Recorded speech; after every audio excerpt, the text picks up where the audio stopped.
بنا دے نیک مجھے نیک دے، بنا یا رب، بنا دے نیک مجھے نیک دے، بنا یا رب۔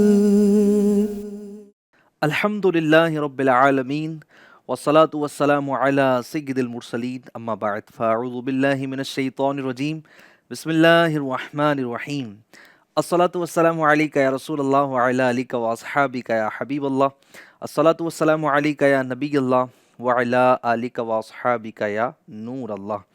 ایف جی این چینل کے ناظرین، ایف جی این چینل کا بڑا ہی پیارا سلسلہ رویہ جو زندگی بدل دے، یہ لے کر ایک مرتبہ پھر آپ کی خدمت میں حاضر ہو چکے ہیں۔ آپ کو اس پروگرام میں خوش آمدید کہتے ہیں، ویلکم کہتے ہیں۔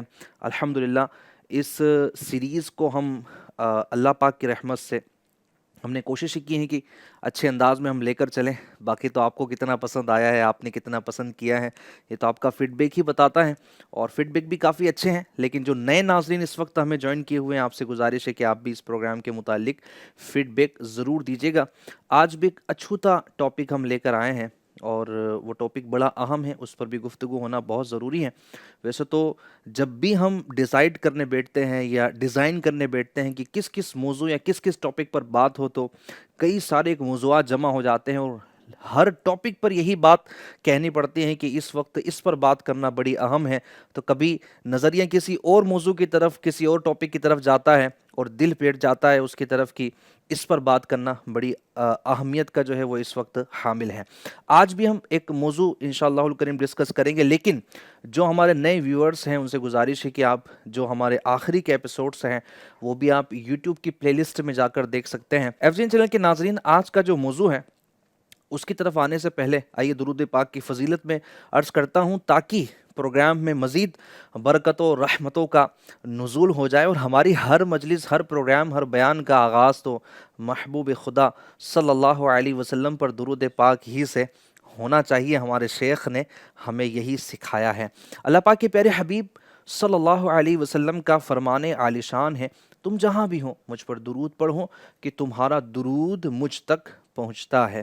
سبحان اللہ۔ آئیے شوق و محبت کے ساتھ میرے ساتھ مل کر درود پاک پڑھ لیں۔ صلو علی الحبیب صلی اللہ علی محمد صلی اللہ تعالی علیہ وآلہ وبارک وسلم۔ ایف جی این چینل کے ناظرین، اللہ تبارک و تعالی کی بنائی ہوئی ہزاروں لاکھوں مخلوقات ہیں۔ کچھ وہ ہیں جو ہم کو نظر آتی ہیں، کچھ وہ ہیں جو ہماری آنکھوں سے اوجھل ہیں، کچھ زمین پر ہیں، کچھ زمین کے نیچے ہیں، کچھ دریا میں ہے، سمندر میں ہے، کچھ صحرا میں ہے، کچھ جنگلات میں ہے، کچھ آسمانوں پر ہیں، اور نہ جانے کہاں کہاں ہیں، ہم نہیں جانتے۔ ان تمام مخلوقات میں اللہ تبارک و تعالیٰ نے سب سے افضل اور بہترین مخلوق، جسے ہم کہتے ہیں اشرف المخلوقات، مخلوقات میں سب سے اشرف و اعلیٰ و افضل جس مخلوق کو بنایا وہ الحمدللہ انسان ہی ہے۔ جی ہاں، حضرت انسان کو یہ مقام حاصل ہے کہ اس کے پاس عقل بھی ہے، اس کے پاس طاقت و قوت بھی ہے، اس کے پاس اللہ تبارک و تعالیٰ کی بے شمار نعمتیں ہیں۔ لیکن انسانوں میں بھی تقسیم ہے۔ جی ہاں، انسانوں میں تقسیم ہے کہ انسانوں میں سارے انسان یہ یکساں نہیں ہیں، بلکہ انسانوں میں سب سے افضل ترین جو طبقہ ہے وہ انبیاء اکرام علیہم السلام کا ہے، اور انبیاء میں بھی پھر سب سے جو افضل ہیں وہ میرے آقا کریم صلی اللہ علیہ وسلم کی ذات گرامی ہے، پھر صحابہ اکرام، پھر بتدریج یہ افضل گویا کہ انسانوں کی تقسیم کاریاں ہیں۔ اور ہم جب افضلیت انسان کی یوں سمجھے کہ ترتیب بیان کرتے کرتے کرتے آئیں، تو پھر ایک اسٹیپ پر ہم پہنچتے ہیں کہ انسانوں میں افضل ترین جو طبقہ ہے وہ علماء کا بھی ہے۔ جی ہاں، وہ طبقہ جن کو اللہ تبارک و تعالیٰ نے دین اسلام کا علم عطا فرمایا، اپنی معرفت عطا فرمائی، جو قرآن و حدیث کا علم رکھتے ہیں، جو اس بات کا نالج رکھتے ہیں کہ کیا صحیح ہے اور کیا غلط ہے۔ تو آج ہم بات کریں گے علماء کے ساتھ ہمارا انداز، ہمارا رویہ یہ کیسا ہونا چاہیے۔ اس پر بات کرنا یوں بھی ضروری ہے کہ اس کی طرف مجھے ایسا لگتا ہے کہ توجہ دلانے کی حاجت ہے۔ اگرچہ اس بات پر بھی میرا اتفاق ہے، ہو سکتا ہے آپ بھی میری بات سے اتفاق کریں، الحمدللہ پوری دنیا بھر میں مذہب اسلام میں جتنی رسپیکٹ اپنے مذہبی پیشواؤں کی ہے اتنی رسپیکٹ کسی اور مذہب میں نہیں ہے. یہ بہت بڑا پوزیٹیو پوائنٹ ہے. کچھ لوگ خواہ اعتراض کرتے رہتے کہ جناب اچھا کیا ہے. بہت کچھ اچھا ہے. اگر آپ کی آنکھیں اچھی ہیں، آپ کی سوچ اچھی ہے تو آپ کو بہت کچھ اچھا نظر آئے گا، بلکہ سارا کے سارا اچھا ہے.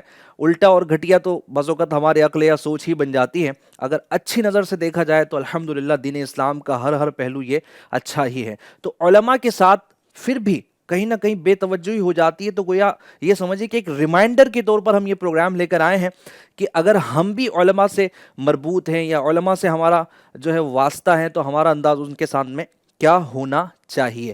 تو آخر تک پروگرام میں شامل رہیے. انشاءاللہ الکریم اپنے گیسٹ سے گفتگو کریں گے. ہر بار کی طرح اس بار بھی ہمارے ساتھ پروگرام میں شریک ہیں ہمارے مولانا علی مدنی صاحب، جن کی آپ زیارت کر رہے ہیں. ماشاءاللہ کیسے ہیں علی بھائی؟ خیریت سے ہیں؟ الحمدللہ ماشاءاللہ. اور دوسری جانب ہمارے مولانا اعظم مدنی صاحب ہیں. ماشاءاللہ آپ کو بھی خوش آمدید اعظم بھائی. جزاک اللہ خیر. ماشاءاللہ اللہ پاک سلامت رکھیں، شاد رکھیں، آباد رکھیں. ایک سیگمنٹ بھی ہم اس پروگرام میں کرتے ہیں، تصویر کیا بتا رہی ہے. میں چاہوں گا کہ ٹیم پہلے وہ تصویر ہی پلے کر دے تاکہ ہمارے ناظرین بھی اپنی رائے یوں دینا اسٹارٹ کر دیں کہ وہ تصویر انہیں کیا بتا رہی ہے. تو تصویر اگر ریڈی ہے تو میں گزارش کروں گا کہ تصویر کو دکھایا جائے. جی تصویر کیا بتا رہی ہے؟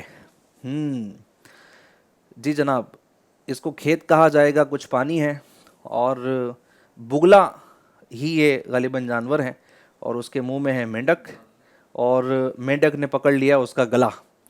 تو یہ تصویر کیا بتا رہی ہے یہ آپ کو بتانا ہے، ہم بھی بتائیں گے انشاءاللہ، لیکن آپ کو بھی بتانا ہے کہ تصویر سے کیا سیکھنے کو مل رہا ہے اور آپ اس سے کیا پیغام دینا چاہیں گے. جی دوسری تصویر بھی بتائیے گا کہ دوسری تصویر کیا ہے اور وہ تصویر کیا پکار رہی ہیں، کیا صدا دے رہی ہیں یا کیا اس سے رائے پیش کی جا سکتی ہے. دوسری تصویر بھی آپ کی اسکرین پر ان قریب آئیں گی انشاءاللہ. جی تصویر کیا بتا رہی ہے؟ شخص مچھلی پکڑ رہا ہے لیکن مچھلیاں اس کے پیچھے ہیں. کیا ہے اس تصویر میں؟ بہت کچھ ہے جاننے والوں کے لیے، سمجھنے والوں کے لیے اور عقل رکھنے والوں کے لیے کہ مچھلی پکڑنے والا کس ڈائریکشن میں ہے اور مچھلیاں کہاں ہیں. چلیں انشاءاللہ گفتگو کرتے ہیں. میں سیدھا آؤں گا اعظم مدنی صاحب کی طرف. اعظم بھائی، آج کا جو موضوع ہے بڑا ہی اہم ہے اور سب سے پہلے تو میں الحمدللہ اس پر رب کا شکر ادا کروں گا کہ اللہ تبارک و تعالیٰ نے ہمیں علماء کے فضائل اور علماء کی تعظیم، ان کا ادب جو اسلام میں بیان کیا گیا اس کو بیان کرنے کی ہمیں سعادت ملی ہے. کیونکہ یہ علماء کا طبقہ یہ ہے کہ نبی پاک علیہ الصلوۃ والسلام نے ان کے فضائل اپنے زبان مبارک سے جو ہے وہ بیان فرمائے. قرآن میں ان کے فضائل کو بیان کیا گیا ہے. تو یہ ہماری سعادت مندی ہی ہے الحمدللہ. اللہ پاک یہی سعادت مندی رکھیں. لیکن اعظم بھائی آپ کی طرف میں بڑھوں گا. ہو سکتا ہے ذہن میں ایک سوال پیدا ہو کہ انسان تو بہت سارے ہیں دنیا میں، اس وقت بھی ہیں. ہم دیکھتے ہیں بڑے بڑے ایجوکیٹڈ لوگ ہیں دنیا میں، بڑے بڑے مالدار لوگ ہیں جن کے پاس نعمتیں خوب ہیں، نعمتوں کی بہتات ہیں. لیکن پھر بھی یہ علماء ہی افضل کیوں ہیں؟ کیا بیان کریں گے آپ؟ بہت جو ہے وہ زبردست ٹاپک بھی ہے کیونکہ آج کی ضرورت بھی ہے.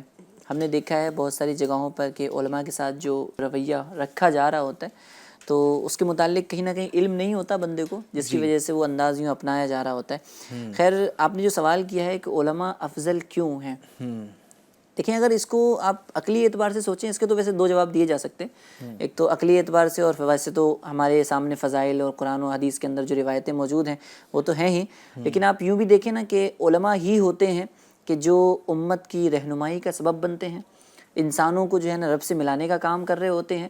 جہاں جہاں آپ دیکھیں زندگی کے جس موڑ پہ بندے کو رہنمائی کی ضرورت پڑ رہی ہوتی ہے، پیدائش سے لے کر کے موت تک یہاں تک کہ موت کے بعد بھی روایتیں اب آپ سنیں گے تو انشاءاللہ قبر کے اندر اور حشر کے اندر کس انداز میں وہ شفاعت کریں گے وہ بھی آپ کے سامنے آئے گا. یعنی پیدائش سے لے کر موت تک، پھر موت کے بعد بھی انسان کو فائدہ پہنچا رہے ہیں، موت کے بعد بھی انسان کے جو ہے نا وہ مسائل حل کیے جا رہے ہیں. تو یوں کہا جا سکتا ہے کہ علم اگر ہے بندے کے اندر تو سب کچھ ہے. یعنی علم نہیں ہے، علماء نہیں ہوتے تو شاید انسانیت کا جو ہے وہ نام و نشان دنیا سے مٹ پھر تو جاتا. یہ معیار بیان ہی کر دیا گیا ہے نا کہ کیا جاننے اور نہ جاننے والے برابر ہیں. قرآن کے اندر باضابطہ یہ آیت کریمہ بیان کی گئی ہے. اللہ تبارک و تعالیٰ نے ارشاد فرمایا قل هل يستوي الذين يعلمون والذين لا يعلمون. اے محبوب آپ فرما دیجئے کیا جاننے والے اور نہ جاننے والے برابر ہیں؟ یعنی یہاں پر جو استفہام کیا گیا، جو پوچھا گیا، کیا برابر ہیں دونوں؟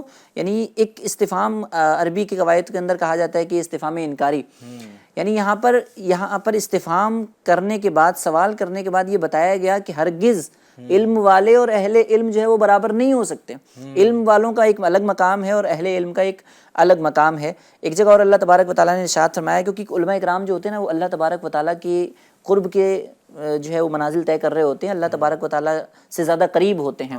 تو یوں بھی بیان کیا گیا قرآن مجید کے اندر، اللہ تبارک و تعالیٰ نے ارشاد فرمایا انما یخشی اللہ من عبادہ العلماء، کہ بے شک اللہ تبارک و تعالیٰ سے اس کے بندوں میں سے سب سے زیادہ علماء ہی ڈرتے ہیں. یعنی اللہ تبارک و تعالیٰ کی معرفت انہیں حاصل ہوتی ہے، اللہ کی ذات، اس کی صفات کی معرفت انہیں حاصل ہوئی ہوتی ہے، پھر وہ اللہ تبارک و تعالیٰ سے ڈر بھی رہے ہوتے ہیں. یہ تو قرآن کریم کی آیتوں کے ذریعے ہم نے سننے کی کوشش کی ہے. اگر احادیث کا بھی جائزہ لیں تو علماء اکرام کے نت نئے جگہوں پر جگہ بجگہ جو فضائل بیان کیے کہ دل جھوم جاتا ہے اور بندہ جو ہے وہ علم دین کی طرف جاتا ہے. تحریر کی گئی نا علماء کے فضائل پر، تو علماء کے فضائل پہ کتابیں ہیں. آپ دیکھیں کہ امام غزالی علیہ رحمہ نے تو یہ احیاء العلوم کی پہلی جلد میں علم اور علماء کے فضائل پر پورا باب باندھا ہے. اسی طرح اگر ہم کئی احادیث کی کتابوں کا اگر مطالعہ کریں تو جہاں علم کا ہے نا باب العلم کا بیان ہے تو وہیں پر علماء کا بھی بیان موجود ہے. صحیح. جب اللہ تبارک و تعالیٰ نے دنیا کو بنایا تو انسانوں کو بھیجا، اور انسانوں کی بھیجنے کا جو مقصد ہے وہ رب نے قرآن کے اندر واضح طور پہ بیان فرمایا وما خلقت الجن والانس الا لیعبدون. ہم نے جن اور انسان کو اپنی عبادت کے لیے بنایا. لیکن باضابطہ حدیث کے اندر یہ کہا گیا کہ ایک عالم کی فضیلت عبادت کی فضیلت سے بھی زیادہ ہے. یعنی عبادت سب سے زیادہ موسٹ امپورٹنٹ چیز جو ہے وہ عبادت کرنا ہے. اب بندے کو علم ہی نہیں ہے تو وہ عبادت بھی کیسے کر پائے گا؟ عبادت بھی نہیں کر پائے گا، دیگر معاملات بھی نہیں ہو پائیں گے، دنیاوی معاملات بھی وہ ادا نہیں کر پائے گا. تو عبادت سے بڑھ کر بھی جس چیز کو فضیلت دی گئی وہ علم ہے اور علماء حضرات ہیں. تو یوں بھی علماء اکرام کی فضیلت ظاہر ہوتی ہے. حضور صلی اللہ تعالیٰ علیہ وسلم ایک مقام پر ارشاد فرماتے ہیں، حضور صلی اللہ علیہ وسلم کی بارگاہ میں تو آدمیوں کو لایا گیا، تو شخصوں کو لایا گیا جس میں سے ایک شخص عالم تھا اور ایک شخص جو ہے وہ عالم نہیں تھا. تو حضور صلی اللہ تعالیٰ علیہ وسلم نے ارشاد فرمایا عالم کی فضیلت عبادت گزار پر ایسی ہے جیسے میری فضیلت تمہارے ادنا پر. یعنی حضور مثال دے کر بیان فرما رہے ہیں جیسے میری فضیلت تمہارے ادنا پر ہے. اس انداز میں علماء اکرام کی فضیلتیں بیان کی گئی ہیں. اور ایک حدیث پاک میں تو حضور صلی اللہ علیہ وسلم نے اس انداز میں بیان فرمایا کہ حد ہی ہو گئی ندیم بھائی. حضور فرماتے ہیں کہ ایک فقیہ یعنی عالم 1000 عابدوں سے زیادہ شیطان پر بھاری ہے. اب آپ دیکھیں کہ شیطان جو ہے نا وہ کس انداز میں انسان کو برگلاتا ہے اور کس انداز میں جو گناہوں کی طرف لے جا رہا ہوتا ہے. تو ایک عابد عبادت گزار بندہ ٹھیک ہے وہ عبادت کر رہا ہے، لیکن روایتوں کے اندر یہ بیان کیا گیا کہ ایک عالم جو ہے نا وہ 1000 عابدوں سے زیادہ جو ہے وہ شیطان پر بھاری ہے. تو یوں علماء اکرام کی فضیلتیں جو ہمارے سامنے آتی ہیں. اور یوں بھی دیکھیں آپ کہ علماء اکرام جب علم دین حاصل کر رہے ہوتے ہیں، ابتدائی دور دیکھیں آپ، جب بندہ طالب علم ہوتا ہے تو طالب علم ہی سے جو ہے نا اس کے فضائل شروع ہو جاتے ہیں. طالب علم کے کتنے سارے فضائل ہم نے پڑھے. باضابطہ حدیث کے اندر یہ بیان کیا گیا کہ جو شخص علم کی راہ میں قدم رکھتا ہے گویا اللہ تبارک و تعالیٰ اسے جنت کے راستے پہ چلاتا ہے. اور طالب علم کے لیے جو ہے نا وہ مچھلیاں سمندر کے اندر اور جو ہے وہ کیڑے مکوڑے جو ہے پتھروں کے اندر دعائیں مغفرت کر رہے ہوتے ہیں. تو جس کی ابتدا ہی اتنی زبردست ہو، فضیلت والی ہو، پھر جو علم دین حاصل کر لے گا وہ طالب علم جب عالم بن جائے گا تو اس کے مقام اور اس کا جو ہے وہ مرتبے کا اندازہ نہیں لگایا جا سکتا. تو یہ علماء اکرام کی فضائل پر اگر بات کریں ایف جے این چینل کے ناظرین تو حقیقت یہ ہے کہ ہم پورا سلسلہ ہی فضائل علماء پر کر سکتے ہیں، بلکہ سلسلہ نہیں پوری سیریز ہم علماء کرام کے فضائل پر اگر کریں تو بھی کم ہے، کیونکہ قرآن و حدیث میں جاں بجا علماء اور اہل علم کی فضیلت کو بیان کیا گیا ہے. اور یہ درشاتا ہے اس بات کو اور ہمیں قریب کرتا ہے اس بات سے، اس نظریے سے کہ ہمیں بھی علماء کرام سے محبت کرنی ہے اور ان کا ادب کرنا ہے، ان کی تعظیم بجا لانی ہے. العلماء ورثۃ الانبیاء کا جو پیغام، جو بات نبی پاک علیہ الصلوۃ والسلام نے ارشاد فرمائی کہ علماء یہ انبیاء کے وارث ہیں، یہ مال کو اپنی وراثت نہیں بناتے، یہ علم کو اپنی وراثت بناتے ہیں۔ یہ انبیاء کرام علیہ الصلوۃ والسلام کا معاملہ ہے۔ تو آج میں کہوں کہ اگر نبی پاک صلی اللہ علیہ وسلم کا فیضان اگر کسی کو چاہیے اس علم کا، تو وہ علماء سے ملے گا۔ معرفت الہی کی جو چاشنی ہے، جو لذت ہے، جو مٹھاس ہے، جو بندے کو چاہیے، جو اس کی نیڈ ہے، یقیناً باطنی معاملات کے لیے، ظاہری معاملات کے لیے یہ سب ضروری ہیں۔ بندے کا مقصد ہی یوں سمجھے کہ اللہ پاک کی معرفت حاصل کرنا ہے۔ بلکہ نماز کے متعلق بھی یہ مفسرین نے لکھا ہے، اقیم الصلاۃ، نماز ادا کرو، آگے ای معرفت اللہ، یہ بیان کیا گیا کہ نماز مطلب اللہ کی معرفت حاصل کرو۔ جو نماز تجھے رب کے قریب نہ کر سکے، جو نماز تجھے رب کی معرفت نہ دلا سکے، وہ نماز نہیں ہے، وہ محض تیری ایک ایکٹیویٹی ہے کہ تو جھک رہا ہے لیکن تیرا دل کہیں اور ہے، تیری نیت کہیں اور ہے۔ خشوع و خضوع کے ساتھ ادا کی جانے والی نماز جو اللہ کی معرفت دلا دے، حقیقتاً وہی نماز ہے۔ بہرحال چلیں ہم آگے بڑھتے ہیں۔ فضائل اور مناقب بہت ہے علماء کرام کے، لیکن اگر اور بھی بات کریں علی بھائی اس پر، تو بات یہ بھی سامنے آتی ہے، اتنے سارے فضائل و مناقب ہونے کے باوجود بھی ایک تعداد ہے جو کم عقلی کی بنا پر، اور جیسے اعظم میں نے فرمایا نا کہ جہالت کی بنیاد پر، ہو سکتا ہے وہ اپنے زعم فاسد میں اپنے آپ کو پڑھے لکھے کہتے ہوں، انہوں نے دنیا کی بڑی بڑی کتابیں پڑھی ہوئی ہوں، لیکن جس کے عقل میں دین نہ آئے وہ عقل کیسی؟ ٹھیک ہے، ہمارا تو یہ ایک معیار ہے، اور اس سے کوئی اختلاف کرتا ہے تو وہ کرتا بیٹھے۔ حقیقت یہی ہے کہ دین اسلام کو اگر سمجھائے بندے نے تو ظاہر سی بات ہے کہ اس کی عقل ہم کامل سمجھیں گے۔ پھر بھی علماء پر ہی اعتراض کیوں؟ کیا بیان کریں گے آپ؟ بسم اللہ الرحمن الرحیم۔ اللہ تبارک و تعالیٰ سلامت رکھے آپ کو، اللہ برکتوں سے مالا مال فرمائے۔ بہت اہم ٹاپک ہے علماء کے حوالے سے جو اس وقت کی ضرورت ہے۔ اللہ ہمارے علماء اہل سنت کو سلامت رکھے، اللہ پاک ان کے مرتبے کو مزید بلندی عطا فرمائے۔ اللہ تبارک و تعالیٰ جس کو عزت دینا چاہے نا تو اسے کوئی ذلت نہیں دے سکتا ہے۔ کیا بات، ٹھیک ہے نا۔ لوگوں نے بہت کوششیں کی ہیں، یعنی یہ اسلام کو مٹانے والوں نے اور اسلام کو پھیلانے والے جو ہیں، جو علماء ہیں، ان کو مٹانے والوں نے، ان پر اعتراض کرنے والوں نے، یہ سمجھے کہ اعتراض ابھی کا نہیں ہے۔ نبی اکرم صلی اللہ علیہ وسلم سب سے بڑے عالم ہیں۔ نبی پاک سے بڑا کوئی عالم ہو تو دکھائیے۔ اتنے بڑے عالم کہ جس کے بارے میں اللہ فرماتا ہے علم القرآن، کہ جس کو قرآن سکھایا اللہ تبارک و تعالیٰ نے، ان سے بڑا عالم کون ہوگا؟ ان پر عالم ما کانا وما یکون ہے، سب کچھ اللہ نے آپ کو عطا فرمایا۔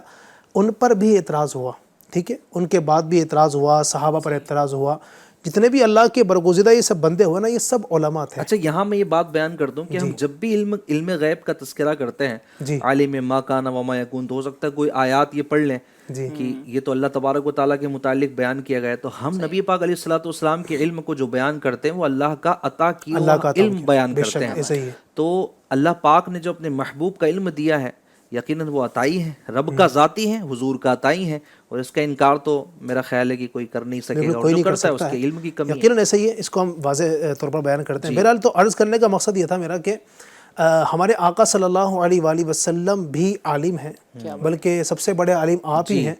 تو جو آپ نے بات کی کہ اس دور میں کچھ لوگ ان پر اعتراض کرتے ہیں، تو ان پر ہی اعتراض کیوں؟ تو اعتراض تو نبی اکرم صلی اللہ علیہ وسلم جو سب سے بڑے عالم ہیں ان پر ہوا ہے، ان کے بعد صحابہ پر اعتراض ہوئے ہیں۔ آپ دیکھیں امام اعظم ابو حنیفہ، ان کو ہم کہتے ہیں امام اعظم ہیں، سب سے بڑے امام آپ اپنے وقت کے، ان پر بھی اعتراض ہوا۔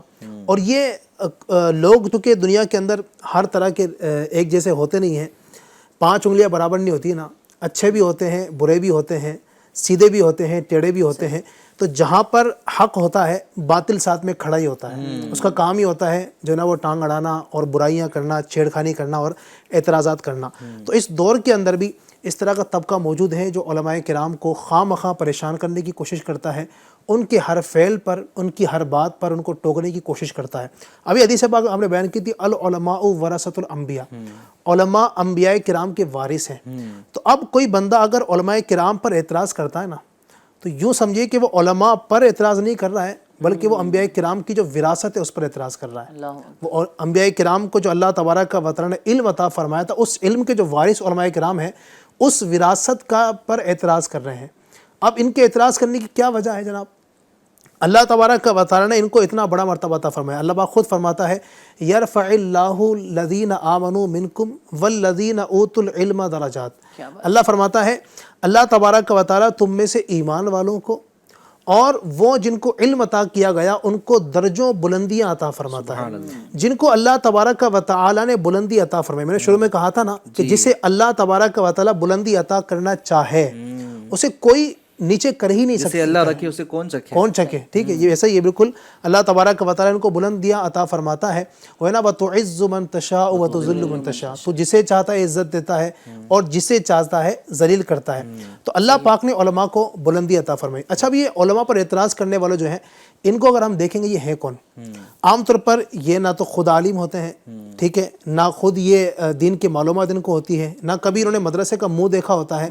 یہ اپنی عقل کو بڑا ثابت کرنے کے لیے, اپنے آپ کو بڑا دکھانے کے لیے ایسی چیزیں اٹھا رہے ہوتے ہیں کہ جس کا دین سے کوئی تعلق نہیں ہوتا ہے. وہ باتیں لے کر آتے ہیں کہ جو علماء کرام کے اندر خرابی ہے ہی نہیں, اس کو بیان کرنے کی کوشش کرتے ہیں. تو اب علماء کرام پر اعتراض کرنا, ان کی برائیاں نکالنا, ان کی خامیاں تلاش کرنا, یہ اپنی آخرت کو داؤ پر لگانے کی بات ہے.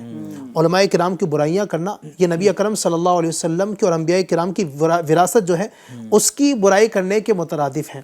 تو ایسے لوگوں کو ڈر جانا چاہیے کہ ایسا نہ ہو کہ اللہ تبارک و تعالیٰ کے حبیب صلی اللہ علیہ وسلم کی جو احادیث علماء کرام کی شان میں آئی ہیں, ہم ان علماء کرام پر اعتراض کر کے ان کی برائیاں بیان کر کے ایسا نہ ہو کہ اللہ تبارک و تعالیٰ کی غضب کے مستحق ہوں.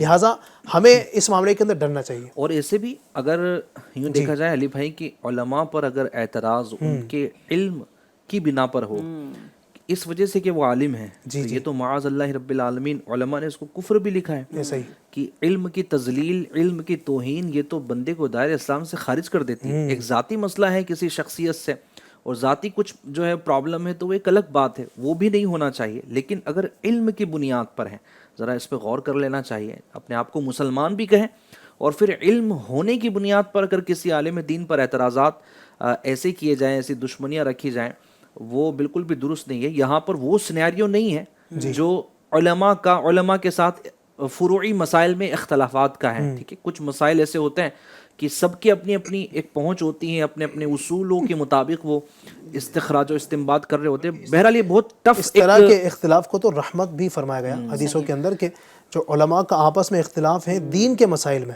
اپنے ذاتی مسائل نہیں, ذاتی معاملات میں تو وہ اختلاف وہ ہر جگہ ہی برا ہے. اگر علماء کرام کو اختلاف یقیناً ہوتا بھی جو ہے وہ دین کے حوالے سے نا, وہ دین کو سمجھنے کے لیے, اور یہ رحمت اس طور پر ہے کہ ماشاءاللہ آپ دیکھیں امام اعظم ابو حنیفہ رحمۃ اللہ علیہ, یہ ایک اس امت کے بہت بڑے عالم ہیں, اور ان کے بعد ایک عالم اور بھی ہوئے امام شافعی, امام احمد بن حنبل, امام مالک رحمۃ اللہ علیہ. یہ چار اس امت کے بڑے بڑے علماء ہیں نا, جن کو ہم کہتے ہیں کہ سب سے بڑے, یعنی امت کے اندر علماء میں بڑے بڑے اماموں میں ان کا نام آتا ہے. مجتہدین, ہاں یوں اصطلاح اس میں استعمال کی جاتی ہے. ان حضرات کے آپس میں بہت سارے اختلافات تھے. وہ ان کے ذاتی اختلاف نہیں بلکہ نماز کے حوالے سے ہیں, روزوں کے حوالے سے, عبادت کے حوالے سے, اور نبی پاک علیہ الصلوۃ والسلام کی جو حدیثیں ملتی ہیں جن کا مفہوم یہ ہے کہ میری امت کے علماء کا جو اختلاف ہے وہ رحمت ہے. اب وہ رحمت اس طور پر ہے ماشاءاللہ, کوئی اگر امام اعظم کے بتائے ہوئے مسئلے پر عمل کرے گا تو اس کو بھی ثواب ملے گا. اچھا, کوئی بندہ ایسا ہے کہ جو امام شافعی رحمۃ اللہ علیہ کا مقلد بن گیا, انہی کو فالو کرتا ہے, اب یہ نہیں کہ امام اعظم کو اس نے چھوڑ دیا تو وہ جناب جہنم میں جائے گا, نہیں, اس نے اس عالم کو جو ہے نا ان کو اختیار کیا, ان کی تقلید کی, تو اس کو بھی اللہ تبارک و تعالیٰ ثواب عطا فرمائے گا. کسی نے امام احمد بن حنبل کو اختیار کر لیا, ان کی تقلید کرتا ہے تو اس کو ثواب ملے گا. کسی نے جناب والا امام مالک کی تقلید کر لی اگر, تو ان کو ثواب ملے گا. تو یہ علماء کرام کا جو اختلاف ہے ایسا رحمت ہے, بندہ جس طرف جائے پکڑنا ایک کوئی ہوگا, جس کو بھی اختیار کرے گا تو اللہ تبارک و تعالیٰ سب کی برکتیں اس کو عطا فرمائے گا. سب حق پر ہیں, سب حق پر ہیں. سبحان اللہ, ماشاءاللہ. بڑی پیاری بات علی بھائی نے یہاں پر بیان فرمائی ہے. اور علماء پر اعتراضات جو ہے وہ بنتے نہیں. مجھے ایسا لگتا ہے علی بھائی, آئی تھنک کہ علماء پر اعتراضات جو کرنے والے ہیں, اگر ذرا سا ان کو ڈیپلی دیکھا جائے نا, تو سچی بات یہ ہے کہ اسلام کے رولز کو فالو کرنے کا نا ان میں مادہ نہیں ہوتا ہے. مسئلہ علماء سے نہیں, مسئلہ ان کو ہوتا ہے کہ وہ دینی رولز جو قرآن و حدیث میں بیان کیے گئے, جو کہ عالم اپنے طرف سے تو بیان کرتا نہیں ہے, وہ تو وہی بیان کرتا ہے کہ جو قرآن و حدیث میں بیان کیے. اب ان کی بولتے نا کہ وہ چھوٹی سی عقل میں وہ چیزیں آتی نہیں ہیں, ان کو بولتے نا کہ ویسی آزادی چاہیے کہ جو آزادی اسلام کی سرحدوں سے آگے ہیں نکل کر جو ہے وہ کی جائے. اسلام کی ایک باؤنڈری ہے, ٹھیک ہے, اور وہ ہے نا لا اکراہ فی الدین, دین میں زیادتی نہیں ہے. اس آیت کا مطلب یہ ہے, کچھ لوگ اس کو بھی بیان کرتے ہیں کہ دیکھیں جناب لا اکراہ فی الدین قرآن نے کی دیا, دین میں زیادتی نہیں ہے, یہ مولوی لوگ کیوں زیادتیاں کرتے ہیں. تو جناب والی اس کی تفسیر میں اگر جائیں گے تو اس سے مراد یہ ہے کہ کسی کو زبردستی جبرن اسلام کے دائرے میں جناب وہ ایک معاملات نہیں ہوتے, لیکن جو مسلمان ہیں اس کو تو تاکید کی جائیں گے کہ وہ اسلام کے رولز کو فالو کریں, ٹھیک ہے.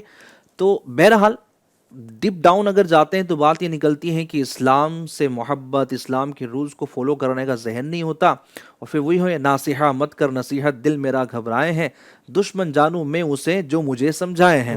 اللہ پاک رحمت والا معاملہ فرمائے. تو ایسا ہو گیا کہ ندیم بھائی کہ اتنا آسان ہو گیا علماء پہ اعتراض کرنا کہ کوئی بھی آتا ہے پبلک کے سامنے تو اچھا سوشل میڈیا کا دور ہے, وہ سوشل میڈیا پہ بھی ایسی ایسی پوسٹیں وائرل ہو رہی ہوتی ہیں, یا کسی عالم دین سے کچھ جملہ نکل گیا, بائی چانس ہو جاتا ہے بتقاضۂ بشریت, اگر کچھ آگے پیچھے ہوا تو پھر اس کو شارٹ کلپ بنا کر کے اس کو جو ہے نا وائرل کرنا, اور اس طریقے سے جو ان کی نا مطلب جو ہے وہ عزت نفس اچھالنا لوگوں کے سامنے, ایک عالم دین کی عزت نفس کو اچھالنا, یا پھر ان کے بیانات کو اس نیت سے سننا کہ نہیں مجھے اعتراض کرنا ہے اس پر, پھر اس پر ریئیکشن دینا.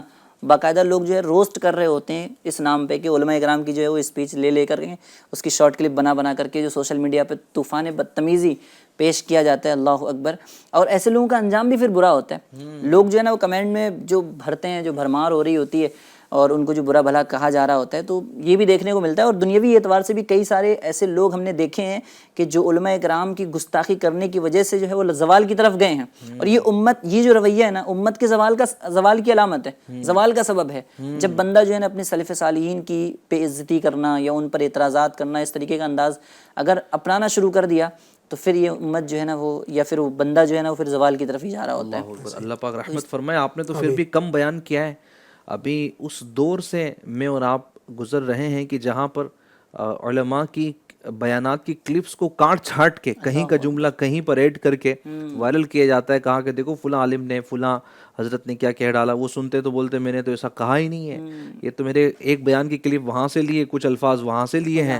اب تو AI کا زمانہ ہے, آپ جو ہے پکچر دیجئے اور آپ آڈیو ڈب کیجئے اور لگتا ہے ایسا ہے کہ بندہ ہی بول رہا ہے. تو بہرحال اس دور میں جینا ہے تو کچھ پہچان پیدا کر. یہ چیزیں آتی رہیں گی, زمانہ آگے بڑھتا رہے گا, اسمارٹ یہ سمجھے کہ ایک دنیا بنتی جا رہی ہے اور چیزیں ترقی کر رہی ہیں, اسی میں ہمیں ان تمام چیزوں میں احتیاط برتنے کی حاجت ہے. اچھا مزید بھی اگر میں اعظم بھائی آپ کی طرف بڑھوں کہ اور کیا ہمارے رویے ہیں جو علماء کرام کے ساتھ ہمارے ہونے چاہیے, اگر آپ ایک پیکج اور کچھ سمرائز کر کے اگر کچھ چیزوں کو پوائنٹ آؤٹ کرائیں. گفتگو تو کافی طویل ہے اور یہ ٹاپک ایسا ہے کہ اس پر کئی سارے پروگرام کیے جا سکتے ہیں. ایک چیز جو ہم علماء کرام کے ساتھ کر سکتے ہیں یا پھر ان کے ساتھ کس انداز میں پیش آنا چاہیے یا کیا ہمارا رویہ ہوتا ہے, تو اس پہ ایک ڈیٹیل سے کلام کیا جا سکتا ہے, لیکن میں انشاءاللہ مختصر عرض کرنے کی کوشش کرتا ہوں.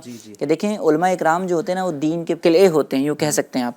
تو یہ امت کو اندھیرے سے نکالنے کا کام کر رہے ہوتے ہیں. تو کہیں نہ کہیں اگر ہم ان کا ادب کرتے ہیں, ان کا احترام کرتے ہیں, تو گویا ہم اسلام کا احترام کر رہے ہوتے ہیں, دین کا احترام کر رہے ہوتے ہیں, دین کا ادب کر رہے ہوتے ہیں. حضور صلی اللہ تعالیٰ علیہ وآلہ وسلم ارشاد فرماتے ہیں نا کہ جو شخص ہمارے چھوٹوں پہ شفقت نہ کرے اور ہمارے بڑوں کا ادب نہ کرے وہ ہم میں سے رہے.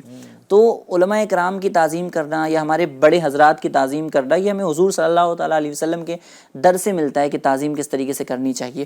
دیکھیں سب سے پہلی یہ چیز تو ہے کہ جب بھی علماء کرام کے سامنے جانا ہو تو سب سے پہلی چیز ادب کو ملحوظ خاطر رکھنا چاہیے.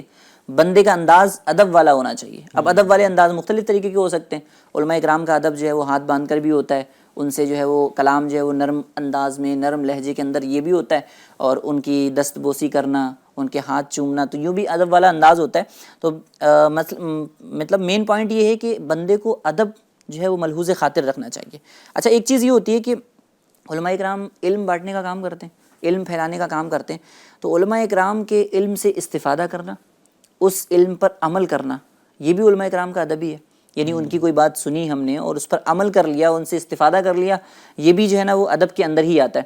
تو ایک چیز یہ بھی ہوتی ہے. اور علماء کرام سے اختلاف میں, جیسے ابھی بات چلی اختلاف کی, تو علماء کرام سے جو اختلاف ہوتا ہے تو اس کے اندر انسان کو نرمی برتنی چاہیے. کبھی آپ کے انداز سے, آپ کے کسی لہجے سے کسی بھی عالم دین کی جو ہے وہ عزت پہ حرف نہیں آنا چاہیے.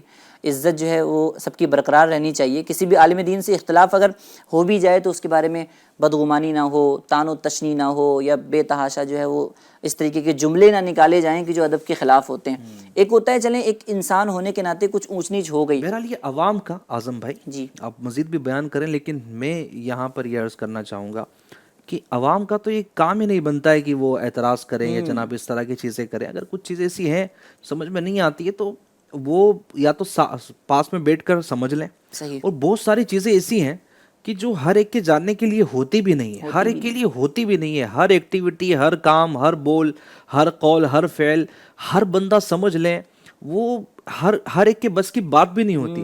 اب اگر ہر بندے کو بندہ یعنی ایکسپلین ہی کرتا چلا جائے کہ میرا مقصد یہ تھا, میری نیت یہ تھی, تو بیچارے کے پاس کام ہی کیا بچے گا.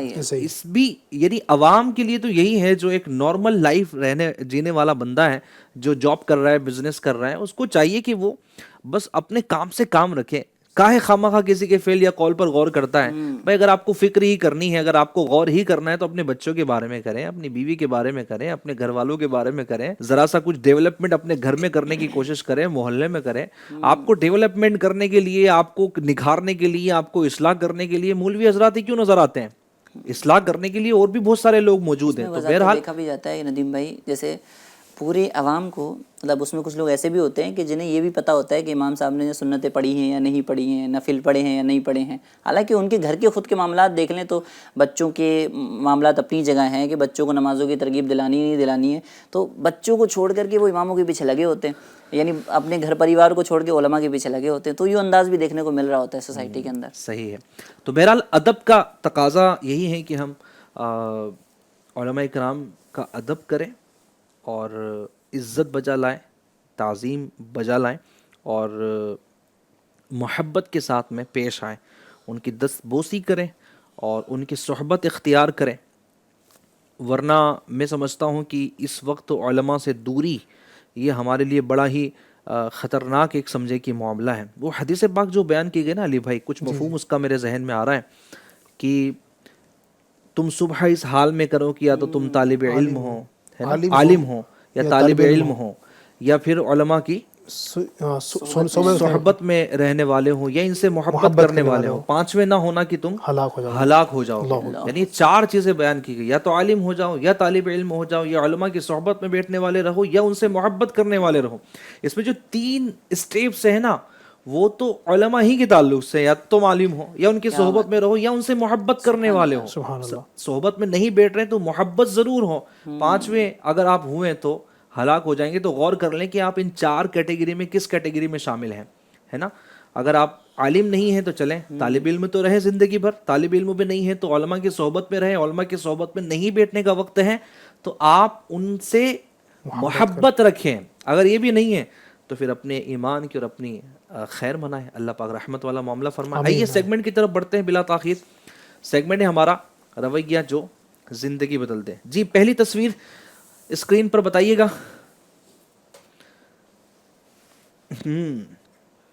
جی علی بھائی ایسا پہلے تو بتائیں کہ آپ دونوں میں سے کسی نے ایسا نظارہ دیکھا ہے, یعنی اپنی آنکھ سے. ایک تو ہوتا ہے نا تصویر میں کچھ چیزیں تصویر کے لیے ہوتی ہیں, لیکن ریئل لائف میں کچھ ایسا نظارہ دیکھنے کو ملا ہے آپ کو؟ یہ نہیں, یہ تصویر والا نہیں, اور بھی کچھ ایسا کہ جناب ادھر سے دیا ہے تو پھر ادھر سے بھی ملا ہے نا انسانوں میں دیکھنے کو. ہاں اس طرح کی چیزیں تو زندگی میں کہیں نہ کہیں پیش آتی رہتی ہے. یعنی یہ نہیں تو اس کی دوسری جو صورتیں ہیں وہ کہیں نہ کہیں پیش آتی ہیں. تصویر ڈسپلے کیجیے گا, مجھے دکھانے بھائی. ہاں چلیے. اچھا جناب, ہاں تو یہ جو تصویر ہے نا اس میں ہمیں یہ دیکھنے کو مل رہا ہے کہ ایک بگولا ہے یا کوئی اور جانور ہے, وہ اس کے منہ میں ایک مینڈک ہے. اور یہ جو تصویر ہے ناظرین ہمیں یہ بتاتی ہے بہت کچھ, اس سے ہمیں سیکھنے کو ملتا ہے. اس میں جو میں ایک سمجھ پا رہا ہوں ندیم بھائی وہ یہ ہے کہ یہ جو تصویر ہے جو ابھی اسکرین پر مجھے نظر نہیں آ رہی ہے, وہ جو تصویر بتائیں بھیا اگر وہ اسکرین پر ہوگی انشاءاللہ تو مزید تصویر کو کنٹینیو ڈسپلے کر دیں. ماشاءاللہ. تو یہ جو تصویر ہے نا ماشاءاللہ, تصویر ہمیں یہ بتا رہی ہے کہ ایک جو مینڈک ہے اس کو کھانے کی کوشش کی اس بگولے نے, تو اس کی ہمت, یہ جو مینڈک ہے ہمیں بتاتی ہے کہ اس کی ہمت ہے. یعنی یہ اس کو نگلنے ہی والا تھا بگولا, لیکن اس نے کوشش کی, اس نے جناب والا اس کے گلے کو پکڑ لیا کہ گلے کو پکڑ لیا تو نکل ہی نہیں سکتا یہ. اس نے اپنے طرف سے پوری کوشش کی, پوری ہمت کی, پوری طاقت لگائی, اور اپنی جان کو بچانے کے لیے اس نے, آپ دیکھیں کتنے جتن کیے, کتنی ہمت کی. یہ ہوتا ہے ایک ایسے معاملات کے اندر اپنے آپ کو سنبھالنا. یعنی ہم اپنی زندگی سے اس کو اگر کنیکٹ کریں ندیم بھائی, تو اگر ہم اپنے گرد و پیش کے معاملات کو دیکھیں تو حالات بھی ہمیں اس طرح کھانے کی کوشش کر رہے ہیں. زمانے کے معاملات آپ دیکھیں گے نا, اس طرح کھانے کی کوشش کر رہے ہیں. کہیں پر ہمیں جو ہے نا وہ گھر سے ایک بوجھ پریشر ہے, تو کہیں جو ہے نا پڑوس سے پریشر ہے, تو کہیں جناب والا حالات کے اس طرح کے معاملات ہیں, کہیں پر جو ہے نا بزنس کے معاملات ہیں, دیگر ٹینشن اتنی ساری ہیں. ان سب کے ہوتے ہوئے بندہ جو ہے نا خود کو سنبھال کے رکھ لے, حالات سے مقابلہ کرنا, ہمت رکھنا, حوصلہ رکھنا. اگر میں کہوں کہ اس مینڈک سے سیکھا جائے تو شاید سیکھنے کے لیے کافی ہے. یعنی وہ بولتے ہیں نا کہ آخری سانس, آخری سرحد تک کے جو بندہ کوشش کرتا رہے. یعنی اس سے یہ بھی ملتا ہے نا کہ جو کوشش کرتا ہے وہ پا لیتا ہے. اس نے اس کی گردن دبا کے راستہ ہی اندر جانے کا بند کر دیا. تو اندر لے لیکن جائے کیسے, میں نے تیرا دروازہ ہی بند کر دیا. تو بہرحال وہ بولتے ہیں نا کہ بندے کی آخری کوشش بھی کبھی کبھی نیا پار کروا دیتی ہے. اور اس کا ایک فائدہ یہ پتہ ہے کیا ہوگا, یہ اس کو کھانا چاہ رہا تھا, اس نے بھی جب گلے کو ہی دبا لیا, نہ اس کی سانس اوپر جائے گی نہ نیچے آئے گی, تو ہو سکتا ہے وہی دم توڑ جائے. تو دشمن کو ایسے پکڑ کے رکھا ہے کہ تو مجھ پر ظلم کرنا چاہتا ہے تو خود پھنس گیا. لیکن بہرحال اگر یہ تصویر اگر انسانوں پر اگر فٹ کرنے کی ہم ذرا سا کوشش کریں کہ اگر ایک دوسرا مار رہا ہے تو یہ بھی اس کو مارے, ایک عام مطلب اس میں وہ نہیں کہ جناب کوئی جان سے ہی مار رہا ہے تو اس کے لیے کیا اقدامات کرنے ہیں. بہرحال اس کے اپنے ایک مسائل ہیں, اور ہر مسئلہ جو ہے وہ ہم ٹی وی چینل پر بیان کر رہے ہیں ضروری بھی نہیں ہے. لیکن ایک عام سی بات میں یہاں پر بیان کر رہا ہوں کہ اگر کوئی اس طرح کا کوئی کام ہمارے ساتھ کر بھی رہا ہے, ظلم والا معاملہ کر بھی رہا ہے, تو بہرحال ہمیں صبر اور ہمت سے کام لینا چاہیے. ہر جگہ جوابی کارروائی یہ درست نہیں ہوتی. بہرحال اس پہ بہت زیادہ تبصرہ کیے بغیر ہم اعظم بھائی کی طرف بڑھتے ہیں. یہ بہت زبردست حالت بیان کی ہے علی بھائی نے کہ کبھی کبھی ایسا ہوتا ہے زندگی میں, انسان جو ہے نا وہ نہ نگلے چین نہ اگلے چین, وہ محاورہ بولا جاتا ہے نا, وہ سیم سچویشن جو ہے وہ یہاں پہ بھی بنی ہوئی ہے. نہ وہ نگل سکتا ہے نہ وہ اگل سکتا ہے. تو اچھا, اس تصویر سے جو مجھے سمجھ آ رہا ہے وہ یہ ہے کہ کبھی کبھی ایسا ہوتا ہے کہ ہم, اچھا بگلا جو ہے وہ بڑا ہے, میڈک چھوٹا ہے, تو کبھی کبھی ہم چھوٹی چیز کو نا واقعی ہلکے میں لے رہے ہوتے ہیں کہ نہیں چھوٹا ہے تو چلتا ہے, یا پھر چھوٹا ہمیں کیا نقصان پہنچائے گا, کوئی نقصان نہیں پہنچا سکتا. تو ایسی چیزیں ہمارے سامنے آتی ہیں, لیکن کبھی کبھی وہی چھوٹا ہماری گلے کی ہڈی بن جاتا ہے. اچھا, اعظم بھائی کا بیان کرنے کا انداز نہ بڑا پیارا ہے, دکھائیں گے جی ان کو, اعظم بھائی کو دکھاتے بھی رہیں. تو یہ جو چھوٹا ہوتا ہے کبھی کبھی ہماری گلے کی ہڈی ایسے بنتا ہے کہ بس نہ اگلے چین ہے نہ نگلے چین ہے, تو یہ سچویشن بن جا رہی ہوتی ہے. تو کبھی بھی کسی کو حقیر نہیں سمجھنا چاہیے بندے کو, کبھی بھی کسی کو چھوٹا نہیں سمجھنا چاہیے. سب کی اپنی جگہ اہمیت ہوتی ہے, سب اپنی جگہ اہمیت کے حامل ہوتے ہیں. ماشاء اللہ, کیا بات ہے. اچھا, اس میں یہ بھی ہے کہ ٹھیک ہے اس کی غذا ہے اور یہ سارے اس کے جو ہے وہ معاملات ہیں, لیکن یہ بھی ہے نا طاقتور لوگوں کے لیے کہ کسی بھی اپنے سے چھوٹے کو دیکھ کر نا کمزور نہیں سمجھنا چاہیے. صحیح. وہ پتہ نہیں ایک محاورہ ہے علی بھائی کہ پتلے کو دیکھ کر لڑنا نہیں اور موٹے کو دیکھ کے ڈرنا نہیں. مطلب یہ ہے کہ کچھ بھی ہو سکتا ہے. تو یہ تصویر اس بات کی عکاسی بھی کر رہی ہوتی ہے کہ کبھی تو پالا پھر ایسا پڑ جاتا ہے نا کہ اندازہ بھی نہیں ہوتا ہے وہ, کہ پھر جو ہوتا ہے نا وہ پھر ٹھیک ٹھاک ہی ہوتا ہے. آپ جو دیکھیں نا, ایک مثال اس کی یہ بھی ہے کہ ہاتھی, اس کو کتنا بڑا جسم ہے, جانوروں میں سب سے بڑا جسم اس کا ہی شمار کیا جاتا ہے. اس کے سامنے جو جانور ہم نے دیکھے ہیں, اس کے سامنے چیٹی کی حیثیت کیا ہے. لیکن چیٹیاں اگر اس کے کان میں داخل ہو جائے نا, اس کا وہ حال کریں گی کہ وہ پاگل ہو جائے گا. تو اس لیے چھوٹے کو یوں نہیں سمجھنا چاہیے کہ چھوٹا ہے یہ میرا کیا بگاڑ سکے گا. اچھا, ہاتھی چیٹی کو مارنا بھی چاہے گا نا تو نہیں مار سکتا ہے, اگر پاؤں رکھے گا اس کے پاؤں سے کیا ہوگا اس کا. اچھا, آپ یہاں پہ ایک چیز اور بھی دیکھ سکتے ہیں کہ کبھی کبھی آپ یہاں پہ اگر اس کے فلیش بیک میں جائیں تو اس کی اسٹوری ایک یہ بھی بن سکتی ہے کہ وہ اس کی میڈک کی مدد کرنے کے لیے اس نے منہ میں لیا ہو, شاید وہ دوسری جگہ پر راستے پر جو ہے نا اس کو چھوڑنا چاہ رہا ہو. لیکن تو کبھی کبھی ایسا ہوتا ہے ندیم بھائی کہ ہم کبھی کبھی مدد کرنے کا انداز ایسا ہوتا ہے کہ مدد کرنا تو دور کی بات, ہم مصیبت مول لے رہے ہوتے ہیں. تو کئی جگہوں پہ انسان کو تھوڑا سوچ سمجھ کے چلنا چاہیے کہ کہاں پہ مدد کرنی ہے اور کہاں پہ مدد نہیں کرنی ہے, کہ وہی مدد جو ہے نا کبھی بوال جان نہیں بن جائے. ہاں, مطلب اس میں پھر اسی پوائنٹ میں اگر میں بیان کروں کہ مدد کرنے کا انداز بھی جو ہے نا مدد کرنے جیسا ہی ہو. صحیح ہے. یعنی معلوم پڑا کہ جناب مدد ہی ایسی کر رہے ہیں کہ اس کو لگا دیا, کہا میں تو مکھی ہٹا رہا تھا. یعنی کسی کو تماچا مارنے کا مقصد یہ ہے کہ اوپر جو بیٹھی ہوئی مکھی وہ بھگانا ہے, تو یہ تماچا مارنا ہوتا ہے, مکھی بھگانا نہیں ہوتا, مکھی کو آہستہ بھگایا جاتا ہے. اسی طرح اور بھی مدد کے انداز کی دیکھ لیں کہ کہیں ایسا تو نہیں ہے کہ جناب آپ